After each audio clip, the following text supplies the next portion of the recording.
মহেন্দ্রলা Bhattacharya, class 10। আজ আমি miss adverb হচ্ছি, আর আজ আমরা অ্যাডভার্বের ব্যাপারে জানব। অ্যাডভার্ব হচ্ছে পার্টস অফ স্পিচের একজন মেম্বার, আর অ্যাডভার্ব মডিফাই করে ভার্বকে, অ্যাডজেক্টিভকে, আর অ্যাডভার্ব নিজেকে। অ্যাডভার্বের 5টা টাইপ হয়। আজকে আমরা টাইপগুলোর ব্যাপারে জানবো এক্সাম্পল সহ। First type, adverb of time. Recently, I bought a diamond necklace. এখানে রিসেন্টলিটা adverb of time.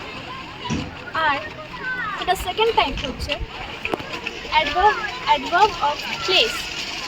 Here everywhere is filled with water. এখানে এভরিওয়্যারটা অ্যাডভার্ব অফ টাইম। নেক্সট হচ্ছে adverb of frequency. She goes to shopping occasionally. এখানে occasionalটা হচ্ছে adverb of frequency. Next হচ্ছে adverb of manner. Adverb of manner হচ্ছে যদি আমরা happy হই, sad হই, তখন যে আমরা এক্সপ্রেস করি সেটাকে বলা হয় অ্যাডভার্ব অফ ম্যানার। তো আমরা একটা এক্সাম্পল নিই, যেমন she sang the song softly। এখানে সফটলিটা হচ্ছে অ্যাডভার্ব অফ ম্যানার। নেক্সট হচ্ছে অ্যাডভার্ব অফ ডিগ্রি। আমরা যদি হাইলি, দেন এক্সট্রিমলি এই ওয়ার্ডগুলো ইউজ করে যে সেন্টেন্সগুলো আমরা বানাই সেটাকে বলা হয় অ্যাডভার্ব অফ ডিগ্রি।